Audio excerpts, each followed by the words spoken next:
오늘도 하나님의 은혜가 넘치기를 주님의 이름으로 축원합니다. 요셉의 일생을 보면 하나님께서 함께한 사람이요 누구보다 형통의 복을 받은 사람이라고 볼 수 있습니다. 그러나 이것은 요셉의 결국을 보고 하는 말입니다. 요셉은 분명히 형통의 복을 받았습니다. 그러나 순간순간 겪는 여러 가지 일들을 보면서 나도 저렇게 살고 싶다 하는 사람이 과연 몇이나 될까요? 순간순간 요셉에게 닥치는 일을 보면서 요셉은 정말 형통한 사람이라고 말할 수 있느냐? 오히려 형통한 사람이라고 말하기보다는 저런 기구한 운명의 사람이 다 있을까? 그렇게 말을 하게 될 것입니다. 우리는 형통의 복을 어떻게 생각하느냐 하면 모든 것이 잘 풀려나가고 힘든 일이 전혀 생기지 않는 것이라고 생각을 합니다.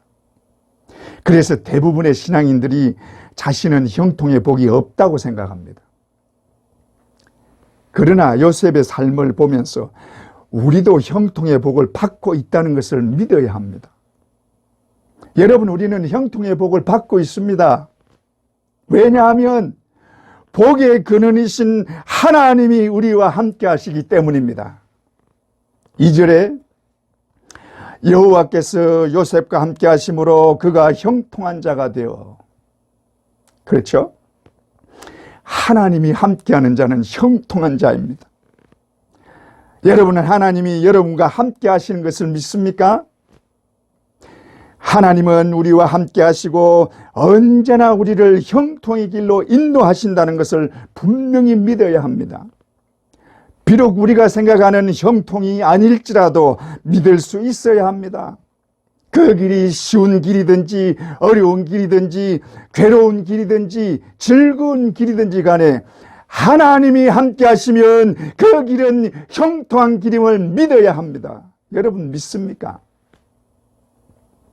아멘은 해도 실제로 이걸 잘 믿지 못해요. 나에게 당장 어려움이 닥치면 그것이 형통의 길이라고 생각하는 사람이 어디 있어요? 실직을 하거나 사업에 어려움이 닥쳐서 망하게 됐는데 하나님 형통의 길을 가게 해주셔서 감사합니다. 그리고 기뻐할 사람이 어디 있어요? 그러나 성경에서 보면 그럴 때도 감사하는 사람이 되어야 하는 것입니다. 왜냐하면 범사에 감사라고 했으니까. 성경에서 이렇게 말씀하시는 것이 너희 마음을 그렇게 믿는 사람으로 세뇌시켜라. 그건 아니잖아요. 그런 근거가 분명히 있으니까 그렇게 하라는 것입니다. 성경은 무조건 믿으라고 말씀하지 않습니다. 범사에 감사라 그럴 때 왜 범사에 감사라고 하느냐? 그렇게 할 이유가 분명히 있으니까 범사에 감사라고 하는 것입니다. 그 이유가 뭡니까? 하나님이 살아계시기 때문입니다. 언제나 감사할 수밖에 없는 하나님이 계시기 때문입니다. 우리를 죽음에서 건져 영원한 생명을 주신 하나님이 계시기 때문입니다. 그래서 범사에 감사할 수 있는 것입니다. 믿습니까?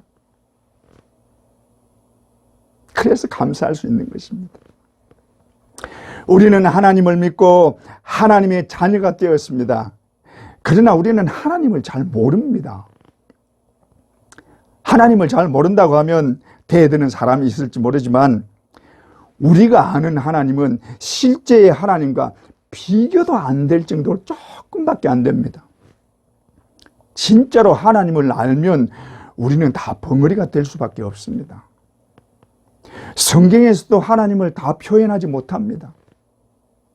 하나님은 우리가 상상할 수 없는 일들을 행하십니다. 우리가 상상할 수 없는 일들을 하나님은 행하시는 분이십니다. 하나만 예를 들어볼까요? 여러분은 이 우주의 움직임이 자연스럽게 저절로 움직이고 있다고 생각하십니까? 지금도 하나님이 이 우주를 운행하고 계신 것을 아십니까? 이사야 48장 13절에 과연 내 손이 땅의 기초를 정하였고 내 오른손이 하늘에 폈나니 내가 부르면 천지가 일제히 서느니라. 하나님이 이 우주를 향하여 부르면 천지가 일제히 선다고 말씀하십니다. 이 우주 전체의 움직임을 일시에 세울 수 있다는 말씀입니다. 여러분, 이 우주 안에 얼마나 많은 별들이 있는지 모릅니다.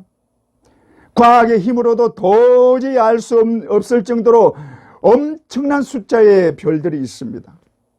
그리고 그 움직임이 얼마나 빠르게 움직이는지 상상도 못합니다. 그 중에 하나만 잘못되어서 지구를 때리면 지구는 끝나는 것입니다. 그런데 그것을 세운다고 말씀하십니다. 그 증거를 여호수아를 통해서 이미 보여주셨습니다. 그러므로 이 말씀은 지금도 하나님이 우주를 움직이고 계시다는 말씀입니다. 하나님이 운행하지 않으면 이 지구는 언제 박살날지 모릅니다.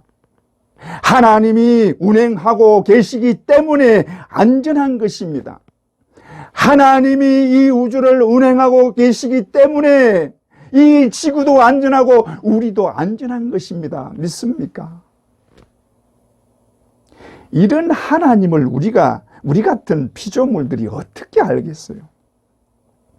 이런 하나님 앞에서 하나님이 있니 없니, 하나님이 아니면 한시도 살 수 없는 인간들이 하나님에 대해서 이러쿵 저러쿵 되지도 않는 말들을 하고 있는 것을 보면 가소롭기 짝이 없는 것입니다. 여러분, 그냥 믿을 바에야 철저하게 믿읍시다. 하나님이 나와 함께 하시기 때문에 어떤 경우에도 나는 망하는 자가 아니라 형통한 자요, 하나님이 내 앞길에 형통의 길을 열어놓고 계시다는 것을 분명히 믿고 형통의 복을 받아 누리시기를 주님의 이름으로 축원합니다. 요셉의 일생을 보면 요셉만큼 기구한 사람도 드물 것입니다. 그의 어머니는 라헬입니다. 라헬은 야곱의 총애를 받았지만 자식이 없었습니다. 그런데 겨우 아들을 낳았는데 그게 요셉입니다. 그러니 어릴 때 어머니의 사랑을 얼마나 받았겠어요? 그 어머니가 얼마나 요셉을 사랑했겠습니까? 그런데 라헬이 동생 베냐민을 낳다가 그만 죽고 말았습니다. 요셉에게는 어머니의 죽음이 너무나 큰 충격이었을 것입니다. 어린아이에게 어머니가 돌아가는 것을 겪는 일은 너무나 큰 고통입니다. 그러나 다행스럽게도 아버지가 그런 요셉을 너무나 아끼고 사랑해 주었습니다. 어릴 때는 아버지 야곱의 사랑을 독차지했습니다. 10명의 형들은 다 들어가서 양을 쳤지만 요셉은 채색 옷을 입고 집에서 지냈습니다. 그 정도로 귀하게 자랐습니다. 그런데 어느 날 꿈을 꾸게 됩니다. 밭에서 곡식단을 묶는데 11곡식단이 자기의 곡식단을 향해서 빙 둘러서서 절을 하는 꿈을 꾸었습니다. 그 다음에 다시 꿈을 꾸는데 이번에는 11별과 해와 달도 절을 합니다. 이 꿈을 요셉이 자랑스럽게 말을 하게 됩니다. 그리고는 결국 형들의 시기를 받아 요셉의 일생은 고통과 형극의 길이 시작된 것입니다. 어느 날 아버지가 요셉에게 형들에게 가서 그 형편을 알아보고 오라고 그렇게 해서 요셉의 형들을 찾아갔습니다. 그런데 형들이 요셉이 오는 것을 보고는 그렇지 않아도 미워 죽겠는데 잘 됐다, 우리가 그를 죽이자 하고 모의를 합니다. 창세기 37장 18절에서 20절, 요셉이 그들에게 가까이 오기 전에 그들이 요셉을 멀리서 보고 죽이기를 꾀하여 서로 이르되 꿈꾸는 자가 오는도다. 자, 그를 죽여 한 구덩이에 던지고 우리가 말하기를 악한 짐승이 그를 잡아먹었다 하자. 그의 꿈이 어떻게 되는지를 우리가 볼 것이냐 하는지라. 이 형들이 볼 때 요셉이 미웠습니다. 아버지의 사랑을 독차지하고 있고 꿈을 꾸었는데 그 꿈은 자신들이 요셉에게 절을 하고 요셉을 섬기는 꿈입니다. 그러니 이 형들이 요셉을 죽이고 싶을 정도로 미웠습니다. 그렇다고 같은 형제를 죽이려고 모의를 하는 이런 악한 형들이 어디에 있습니까? 꼭 가인과 아벨을 보는 것 같지 않습니까? 우리는 가인을 생각하면 이런 악한 인간이 세상에 또 있을까 하지만은 요셉의 형들을 보면 가인과 똑같잖아요. 여러분, 우리 속에는 이런 악함이 없는 줄 아세요? 이런 악함 때문에 영원히 멸망을 받는 것입니다. 여러분, 우리 속에도 이런 악함이 있다는 것을 인정해야 합니다. 그러나 하나님은 이런 악한 인간들을 살리기 위해서 어린 양 예수 그리스도를 이 땅에 보내서 우리 대신 대속의 희생제물이 되게 하셨습니다. 그러므로 하나님의 은혜가 아니면 우리는 멸망받아 마땅한 자들입니다. 내가 바로 가인이요 내가 바로 요셉의 형들이라는 것을 기억하시기 바랍니다. 그런 악한 우리를 하나님이 그 아들의 피로 살렸습니다. 여러분, 예수 믿고 구원받았습니까? 그게 다 이해할 수 없는 하나님의 은혜와 사랑 때문이라는 것을 절대로 잊어서는 안 됩니다. 너무나 악한 인간들을 대신해서 그의 아들의 피로 우리를 살렸습니다. 이것을 잊어서는 안 됩니다. 요셉은 형들에 의해서 죽지는 않았지만 결국은 애굽으로 팔려가게 됩니다. 그런데 우리가 항상 의문을 가진 문제가 하나님이 왜 아무 일도 안 하시느냐 하는 것입니다. 형들이 요셉을 잡아 구덩이에 빠뜨려 죽이려고 할 때 하나님은 뭘 하고 계신 것입니까? 형들아, 내가 잘못해서 다시는 꿈 얘기하지 않을게, 살려다오, 제발 살려다오 하고 몸부림칠 때 하나님은 요셉과 함께 하셔서 도와주시지 않고 뭘 하셨습니까? 우리는 이런 데서 믿음이 흔들릴 수 있고 실망하고 낙담할 수 있습니다. 내가 이렇게 어려움 중에 있는데 하나님이 나와 함께 하신다면 왜 가만 계시느냐 할 수 있습니다. 그렇게 몸부림치는 요셉을 하나님이 가만 내버려 두시는 것 같이 보입니다. 그런데 자세히 들여다보면 하나님은 거기에도 하나님의 섭리의 손길을 놓지 않고 계심을 알 수 있습니다. 형들은 처음에 요셉을 죽이자고 했습니다. 그러나 르우벤을 통해서 죽이지 못하게 했습니다. 21절에 르우벤이 듣고 요셉을 그들의 손에서 구원하려 하여 이르되 우리가 그의 생명은 해치지 말자. 그리고 유다에 의해서 결국 애굽으로 팔려가게 되었습니다. 형들은 요셉을 죽이려고 했지만 하나님은 그 형들의 손에서 구하여 애굽으로 가도록 섭리하셨습니다. 비록 우리가 알지 못하기 때문에 하나님이 가만히 계신 것 같지만 하나님은 분명히 역사하십니다. 믿습니까? 하나님은 역사하십니다. 애굽으로 팔려간 요셉은 보디발의 집으로 팔려가서 종이 되었습니다. 어떻게 보면 기가 막힐 노릇이죠. 채색 옷을 입고 아버지의 사랑을 독차지하던 자가 하루아침에 애굽에 팔려와서 종이 되었습니다. 이런 상황이 되면 얼마든지 신세한탄도 할 수 있고 하나님께 항의도 할 수 있습니다. 그러나 요셉은 거기에 대해서 어떤 원망이나 불평 한마디 하지 않습니다. 특히 그는 하나님께 어떤 말도 하지 않습니다. 그 다음에 나오는 모든 말씀들을 보면 그는 분명히 그런 상황에서도 하나님을 믿은 것입니다. 그는 보디발의 집에서 열심히 성실하게 일을 했습니다. 그 결과 그 집의 가정 총무가 됩니다. 그가 성실히 일하는 것을 인정받아 모든 것을 관장하는 사람이 된 것입니다. 보디발의 아내 외에는 모든 것을 마음대로 관리하게 됩니다. 종이 이렇게 된다는 것은 결코 쉽지 않습니다. 그는 종이었지만 열심히 일했습니다. 이것이 믿는 사람입니다.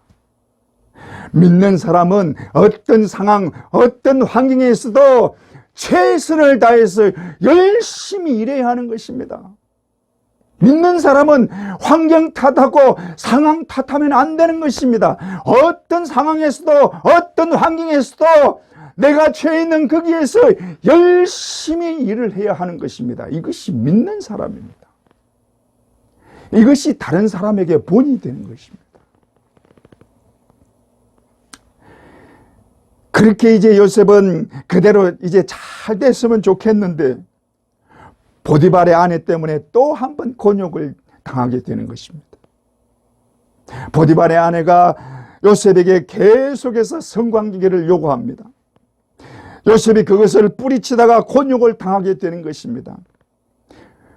잘못이 있어서 곤욕을 당하면 이해나 되겠는데 요셉이 죄를 범하지 않으려고 하다가 곤욕을 당하게 된 것입니다. 그런데 여기에 놀라운 진리가 숨겨져 있습니다. 여러분, 요셉이 보디발의 아내의 요구를 들어주었다면 곤욕을 치르지 않습니다. 오히려 승승장구했을지 모릅니다. 이럴 때 신앙인들이 갈등을 겪을 수 있습니다. 그 말대로 따라하면 어떤 곤욕도 어려움도 없습니다. 그러나 그것이 잘못이라는 것을 압니다. 그래서 그 말대로 따를 수 없다고 하면 곤욕이 따라옵니다. 그럴 때 여러분은 어느 쪽을 택하십니까? 당장 곤욕을 피하는 쪽을 택하는 경우가 좋다고 생각할지 모릅니다. 그러나 하나님을 믿으면, 믿는 자라면 세상에서 오는 유혹의 말을 과감하게 거절할 줄 알아야 합니다. 그 유혹대로 하면 당장은 좋아 보이지만 결국은 망하는 길입니다. 그러므로 하나님을 믿고 과감하게 뿌리칠 수 있어야 합니다. 비록 그것 때문에 고통을 당하더라도 그것이 내 생명을 살리는 길임을 분명히 알아야 합니다. 과감하게 뿌리칠 수 있어야 합니다. 또 어떤 때는 신앙 때문에 이유도 없이 당하는 경우도 있습니다. 특히 하나님을 잘 믿는 성도들이 어려움을 당할 때는 이해가 되지 않을 때도 있습니다. 잘못이 있으면 회개하고 뉘우치기는 하겠는데 아무 이유도 없이 당할 때는 정말 힘이 듭니다. 아무리 기도해도 하나님은 응답도 하시지 않는 것 같고 자신의 기도는 허공만 치는 것 같을 때 우리는 실망하고 낙담할 수 있습니다. 그러나 요셉을 보면서 다시 힘을 얻을 수 있기를 바랍니다. 하나님은 절대로 나 혼자 두지 않습니다. 하나님은 나 혼자 두지 않습니다. 절대로 나 혼자 두지 않습니다. 이것을 끝까지 믿으시기 바랍니다.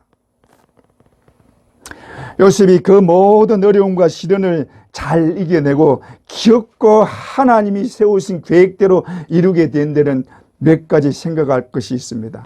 첫째로 요셉은 꿈을 가진 사람이었습니다. 요셉은 꿈을 가지고 그 꿈을 한 번도 잊어버리거나 그 꿈에 대해서 의심해 본 적이 없었습니다.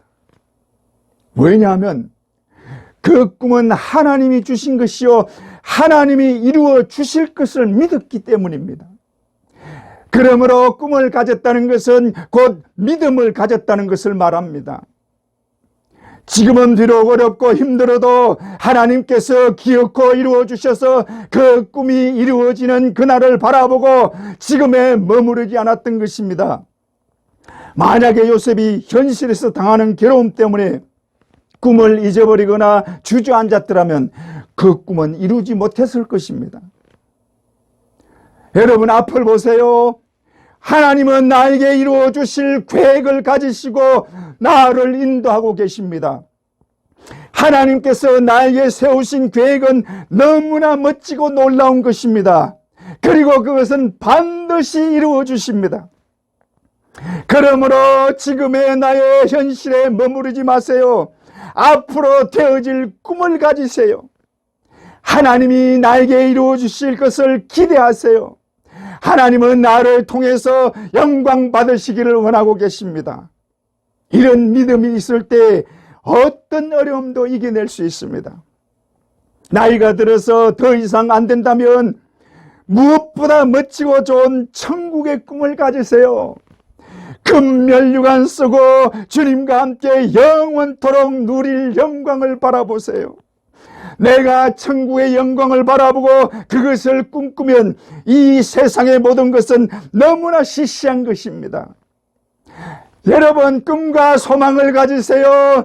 꿈을 가진 사람은 망하지 않습니다. 소망이 있는 사람은 시들지 않습니다. 그러므로 어떤 어려움 중에도 하나님이 나와 함께 하시기 때문에 기어코 복받는 사람이 된다는 것을 믿으시기를 주님의 이름으로 축원합니다. 둘째로, 요셉은 하나님의 절대 주권과 섭리를 믿었습니다.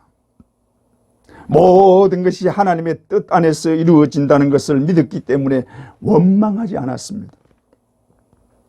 요셉이 형들에게 붙들려서 구덩이에 빠져서 살려달라고 애원해도 자신을 팔아버릴 때 요셉의 마음에 무슨 생각을 했겠습니까? 원망이 가득 차지 않았겠어요? 얼마나 억울합니까? 보통은 어디 두고 보자. 내가 반드시 복수하리라. 이게 보통 사람들의 마음일 것입니다. 그러나 요셉은 애굽의 국무총리가 된 후에 형들을 만나고 나서 형들에게 보복하지 않았습니다. 죽이려고 마음만 먹으면 얼마든지 죽일 수 있는 위치에 있습니다. 그러나 자신 앞에서 벌벌 떨고 있는 형들에게 뭐라고 합니까?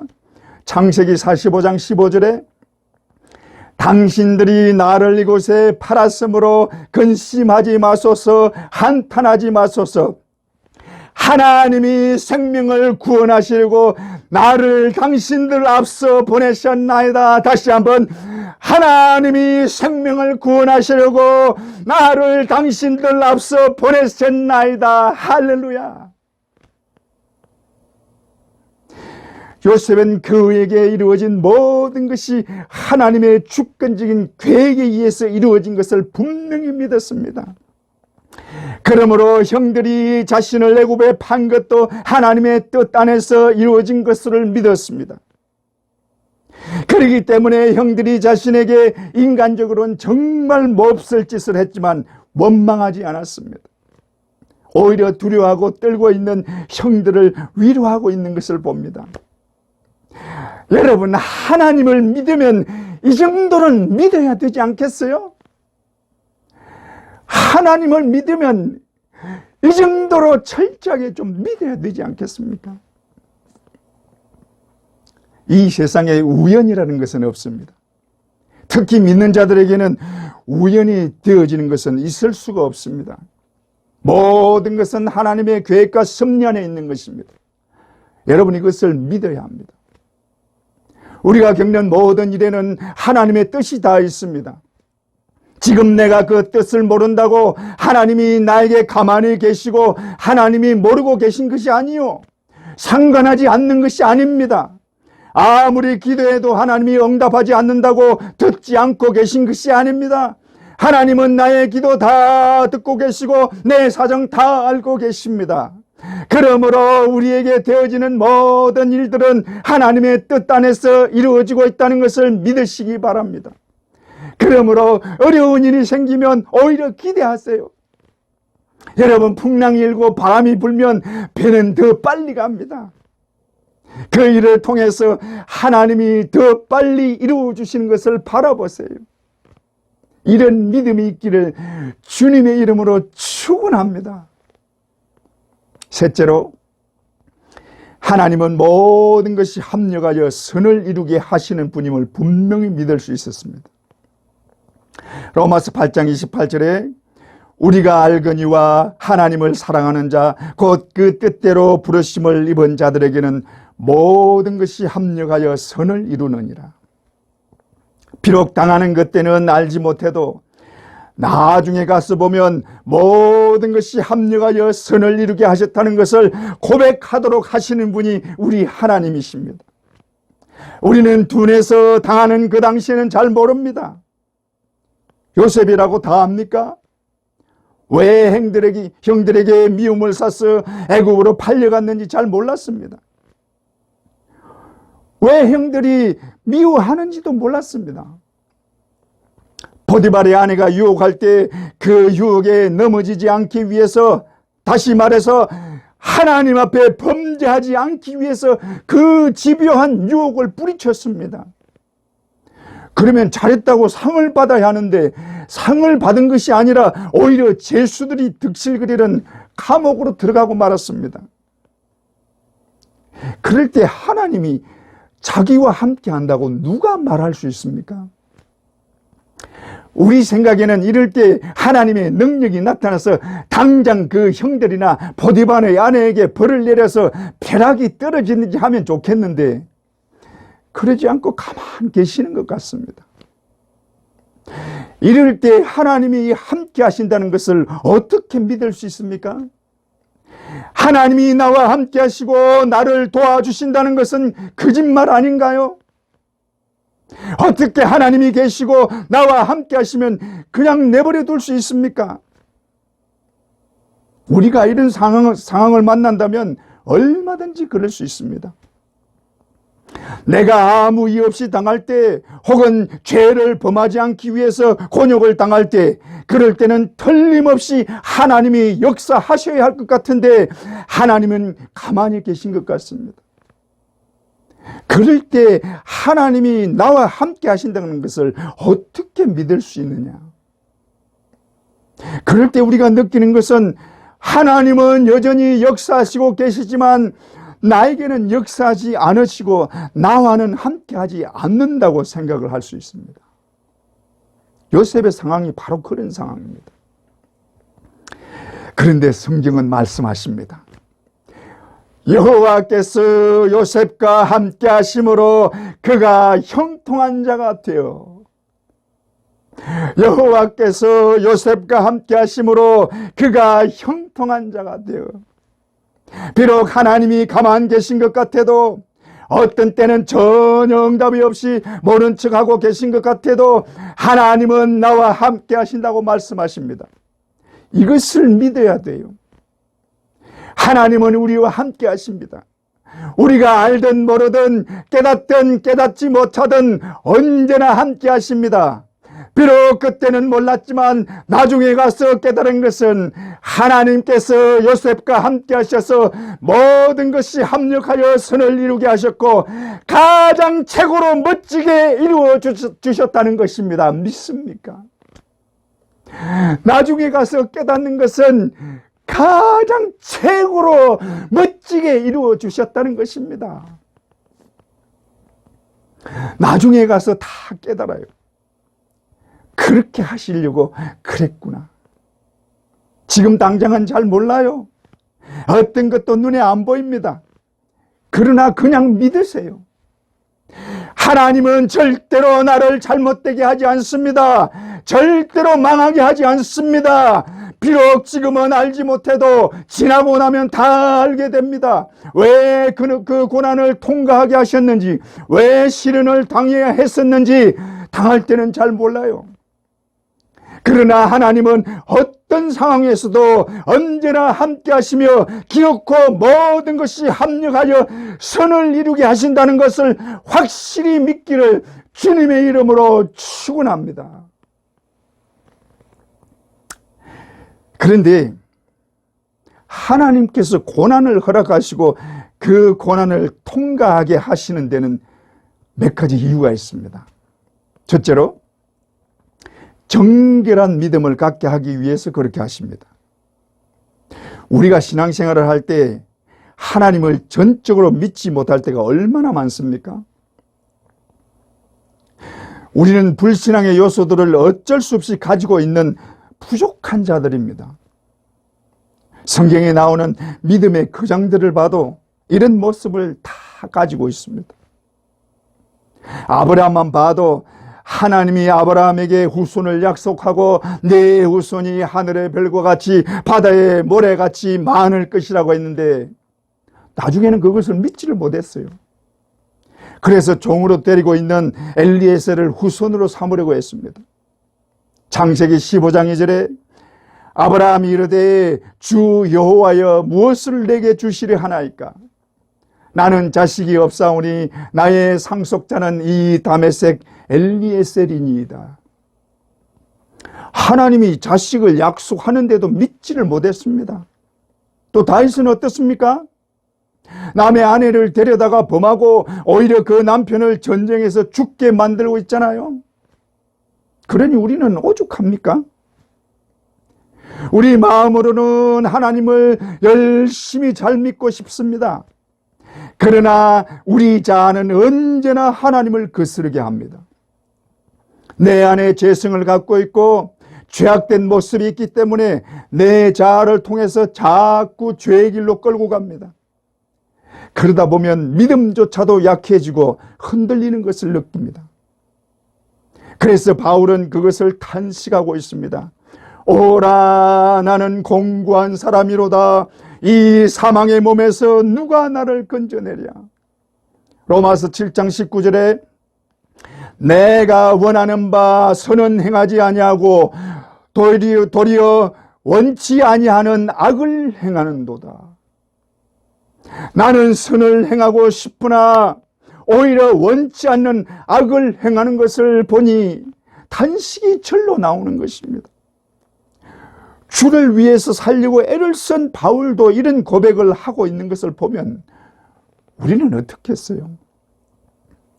그러므로 우리가 가만히 있으면 우리의 죄성과 자아가 고개를 들고 우리의 믿음 자체를 흔드는 것입니다.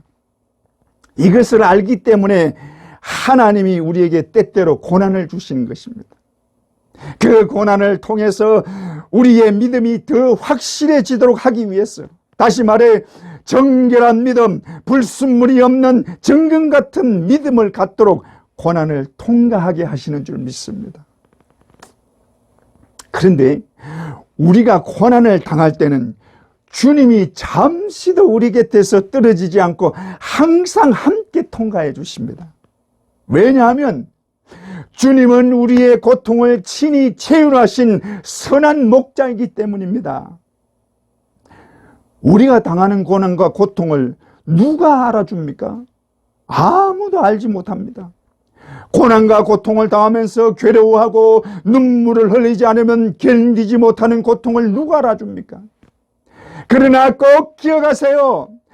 나보다 더 큰 고통을 당하신 주님이 나의 고통을 아시기 때문에 나에게서 잠시도 떨어지지 않고 함께 통과해 주십니다.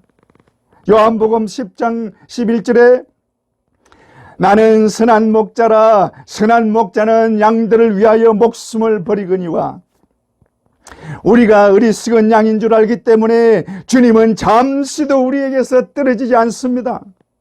우리가 조금만 위험에 처하면 목숨을 버려서라도 우리를 구하는 주님이 우리 고난 중에 언제나 함께 하십니다. 그러므로 염려할 것 없습니다. 그러므로 고난은 나에게 유익이요 고난 때문에 손해보는 것은 절대로 없습니다. 시편 119편 71절에 고난은 당하는 것이 내게 유익이라 이로써 내가 주의 율례를 배우게 되었나이다. 고난이 왜 유익이냐? 고난 때문에 하나님의 말씀을 더 알게 되고 하나님을 더 가까이 하게 되기 때문입니다. 고난을 통해서 내 믿음의 불순물이 제거되고 전적으로 하나님을 믿는 사람이 되는 것입니다. 전에는 몰랐지만 주님이 그처럼 언제나 함께 하신 것을 알게 됩니다. 세상만 보던 눈이 고난을 통해서 천국으로 향하고 천국을 보는 눈이 활짝 열리게 되는 것입니다. 이처럼 고난은 우리를 정결한 믿음으로 바꾸는 것입니다.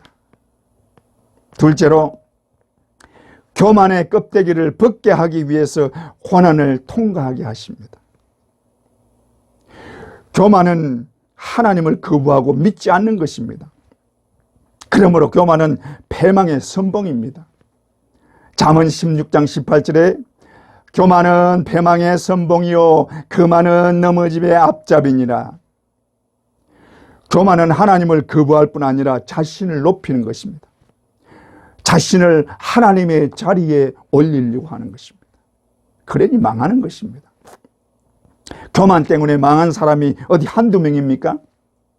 성경에도 많이 있습니다. 이스라엘 백성의 출애굽을 방해하고 하나님의 말씀을 듣지 않던 바로는 결국 온 나라가 망하는 지경을 맞이했습니다. 또 모르드게를 달리고 높은 장대를 만들었던 하만은 그 장대에 자신이 달리고 말았습니다.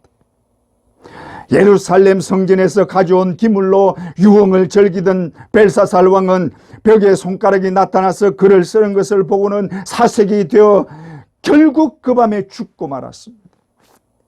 또 느부갓네살은 하나님이 자신을 왕으로 삼은 줄 알면서도 교만을 드러내다가 짐승처럼 살았습니다. 다니엘서 4장 30절에 나 왕이 말하여 이르되 이 큰 바벨론은 내가 능력과 권세로 건설하여 나의 도성으로 삼고 이것으로 내 위엄의 영광을 나타낸 것이 아니냐 하였더니, 이렇게 교만을 드러낸 왕에게 하나님은 말씀하십니다.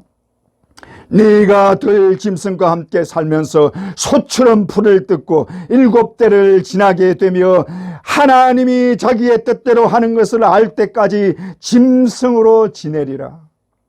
이것이 교만한 결과입니다. 왕이 하루아침에 소처럼 풀을 뜯고 들 짐승과 함께 7년을 살게 되고 모든 것이 하나님께서 하는 것임을 알 때까지 짐승으로 산 것입니다. 또 한때는 하나님의 지혜로 온갖 부귀영화를 누렸던 솔로몬도 결국 교만 때문에 하나님을 멀리하고 그 부인들의 게임에 빠져서 이방신을 가까이 하는 어처구니 없는 자가 된 것입니다. 또 하나님께서 주신 능력으로 굉장한 일을 했던 사람들이 이단의 괴수가 되어 주님을 대항하는 자들이 어디 한두 명입니까? 박태선 같은 사람은 처음에 얼마나 능력을 행했는지 모릅니다. 병자를 고치고 귀신을 쫓아내고 능력을 나타내고 그랬던 자입니다. 그러나 교만해져서 높아만 가더니 결국은 주의 교회를 흔들고 주님께 돌을 던지는 자가 되고 만 것입니다. 여러분, 인간은 어느 누구나 교만해질 수 있습니다. 사회적 지위 때문에, 권력 때문에, 돈 때문에 얼마든지 교만해질 수 있습니다. 그것보다 더 무서운 것은 믿으면 믿을수록, 믿음이 오래될수록, 잘되면 잘될수록 더 교만해지기 쉽습니다. 여기에는 어느 누구도 예외가 없습니다. 모두가 다 교만해질 수 있는 그런 요소들을 다 가지고 있는 것입니다. 어느 누구도 예외가 없습니다. 그럴 때 우리가 그 교만으로부터 벗어나게 하시는 하나님의 방법은 고난을 통과하게 하시는 것입니다. 믿습니까? 요셉에게 그 고난을 통과하게 하신 이유가 이것입니다. 요셉이 아무 어려움 없이 잘 되기만 했다면 자기가 잘나서 애굽의 국무총리가 된 줄 알지, 하나님의 계획과 섭리 속에 자기를 먼저 애굽으로 보내서 국무총리가 되게 하고 하나님의 백성을 인도하기 위한 방법이었다고 그렇게 깨닫지는 못했을 것입니다. 그 모진 고난을 겪은 후에 요셉의 태도는 모든 것이 하나님의 뜻이었다는 것을 깨달은 것입니다. 그래서 국무총리가 된 것도 전적으로 하나님이 하신 일이요, 내가 잘나서 된 것이 아니요, 전적으로 하나님의 은혜로다. 나의 나 된 것은 다 하나님의 은혜로다. 믿습니까? 우리는 고난을 통과할 때 자신을 낮출 수 있습니다. 여러분, 우리는 하나님 앞에 아무것도 아니요, 피조물에 불과합니다. 그러므로 낮추어야 돼요. 낮추어야 돼요. 셋째로, 어떤 것도 감당하게 하기 위해서 고난을 통과하게 하십니다. 하나님께서 요셉을 그렇게 혹독하게 다루시고 훈련하신 것은 어떤 것도 감당하도록 하기 위한 것입니다. 앞으로 국무총리가 돼서 처리해야 할 일들을 감당하게 하기 위해서 그처럼 혹독한 훈련을 시키신 것입니다. 7년 동안 풍년이 오는데 그 풍년으로 그 다음에 오는 7년의 흉년을 견디는 일을 하기 위해서는 그야말로 능력이 있어야 되는 일입니다. 아무나 일을 감당할 수 없습니다. 이 능력을 갖도록 그렇게 훈련을 시키신 것입니다. 하나님이 이 모든 일들을 감당하게 하기 위해서 요셉을 그렇게 혹독하게 훈련을 시키신 것입니다. 그러므로 고난을 많이 당할수록 더 잘 견딥니다. 고난을 많이 당할수록 더 큰 일을 해낼 수 있는 능력자가 되는 것입니다. 그러므로 내가 남보다 더 많은 고난을 당한다고 생각되십니까? 오히려 감사하고 찬송하시기 바랍니다. 그만큼 하나님이 더 많이 사용하실 것을 믿으면 틀림없습니다. 하나님은 아무 이유 없이 고난을 주시지 않습니다. 거기에는 그만한 이유가 다 있는 것입니다. 여러분, 하나님은 우리가 고난 가운데 계속 있게 하지 않습니다. 통과해 가게 하십니다. 어떤 때는 사망의 엄침한 골짜기 안에 있는 것 같을지도 모릅니다. 그러나 엄침한 골짜기를 지나면 우리 앞에 푸른 초장이 활짝 열려지는 것입니다. 우리는 그 고난을 통해서 하나님이 얼마나 나와 가까이 하고 계신 것을 알 수 있습니다. 어떤 상황에서도 나를 그 품에 안고 가시는 은혜를 체험하게 하십니다. 그동안 세상에 눈이 가려 보지 못했던 하나님 나라를 볼 수 있습니다. 여러분, 하나님을 믿으세요. 전적으로 믿고 의지하세요. 하나님은 언제나 나를 형통하게 하십니다. 그를 믿고 의지하는 자에게 모든 것이 합력하여 선을 이루게 하십니다. 하나님은 끝까지 나를 책임지시고 끝까지 나를 사랑하십니다. 이 믿음 가지고 모든 것이 합력하여 선을 이루게 하시는 하나님의 은혜로 형통의 복을 받아 누리는 우리 모두 되기를 주님의 이름으로 축원합니다.